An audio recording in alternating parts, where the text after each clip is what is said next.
Un manager se rend tous les jours dans son entreprise et il se côtoie des collègues difficiles au quotidien. Il ne sait plus comment les gérer.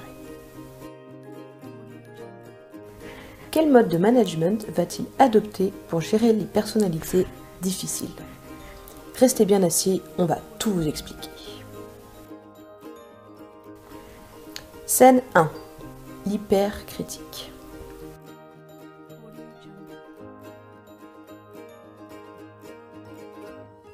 Ses caractéristiques, c'est ce collègue qui n'a rien d'intéressant à dire ou à apporter. Et il va vous dévaloriser afin de se mettre lui-même en valeur.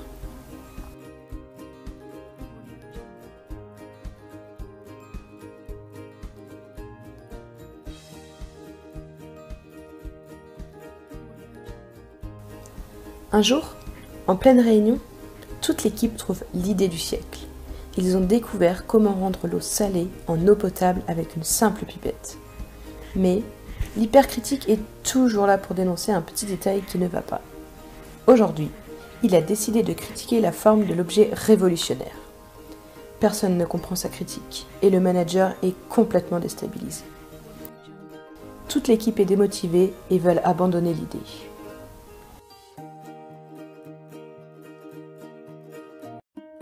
Alors comment aurait-il fallu réagir? Cette fois-ci, suite à la remarque de l'hypercritique, le manager prend les choses en main et lui demande en retour ce qu'il propose de mieux. L'hypercritique n'a rien à répondre. Le manager considère que la critique n'est pas constructive et qu'elle ne remet pas en cause la totalité du projet. L'idée est adoptée par tout le monde. Il ne faut pas oublier d'employer la stratégie des alliés ici. Pensez à vous focaliser plus sur vos alliés que sur vos opposants. Scène 2. Le traître. C'est celui qui aime colporter des ragots et faire courir des rumeurs. Le traître propage une rumeur auprès de tous les salariés. Il dénonce le fait qu'une collègue est arrivée en retard. Il paraît qu'elle était avec Rafir, le chef logistique. Un rapporteur s'empresse d'aller voir le manager dans son bureau pour lui annoncer la rumeur qui court. Le manager ne comprend pas. Il convoque le traître en question et il lui demande d'être précis et de prouver sérieusement les faits en reformulant ce qu'il a proposé. Tu veux dire que tu les as vus ensemble? Le manager emploie ici une écoute active pour cerner la vérité. Le traître est démasqué, il n'a rien à répondre.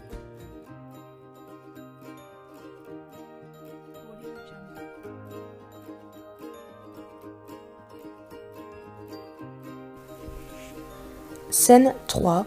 La râleuse. Vous le savez certainement, nous autres les Français sommes souvent perçus à l'étranger comme étant un peuple de râleurs.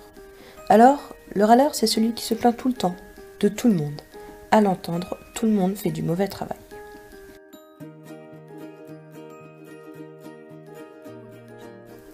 La râleuse ne sera jamais de bonne humeur en entreprise.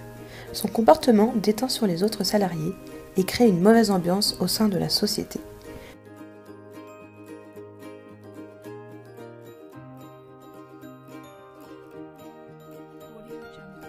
Une baisse de la motivation peut être ressentie.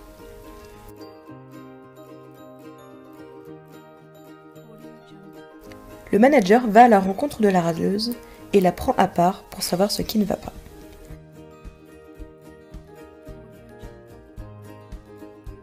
Le manager doit adopter une position de vie et se mettre au même niveau que la râleuse pour comprendre ce qui ne va pas. Il ne doit pas parler d'adulte à enfant, mais d'adulte à adulte. En se mettant à son niveau, le manager a pu comprendre ce qui n'allait pas. Il a prêté attention à ce collègue. La râleuse repart avec plus d'objectivité suite à l'échange avec le manager.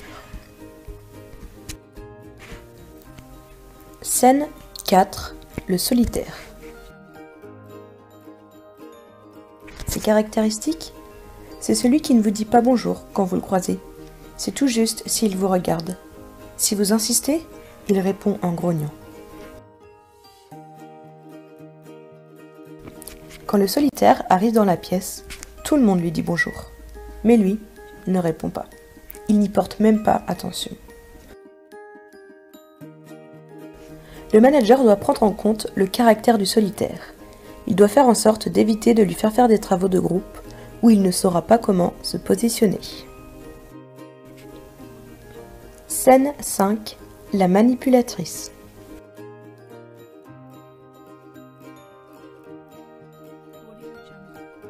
Ses caractéristiques?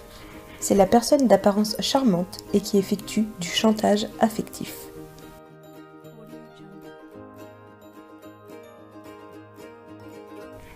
Le manager demande à la manipulatrice de rédiger un dossier pour la semaine suivante.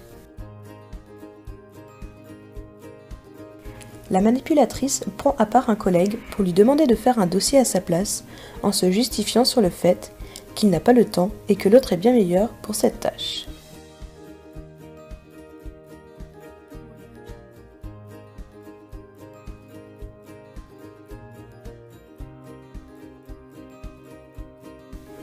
Le manager trouve l'autre collègue en train de rédiger le dossier.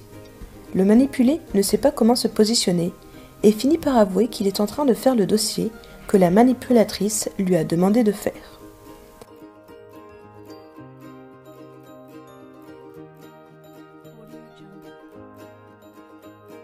Le manager rencontre la manipulatrice par la suite.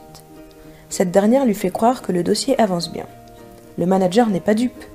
Il met les choses au clair, s'impose et lui demande de faire lui-même ce dossier en négociant. Il adopte donc un mode de management adéquat à la situation. Mode de management, imposition 5 sur 9, négociation 3 sur 9, animation 1 sur 9. Voilà, nous avons fini notre petit tour. On espère que le manager va pouvoir s'en sortir maintenant, avec toutes ces personnalités difficiles. Et que vous aussi, vous pourrez appliquer ça dans votre entreprise. À bientôt!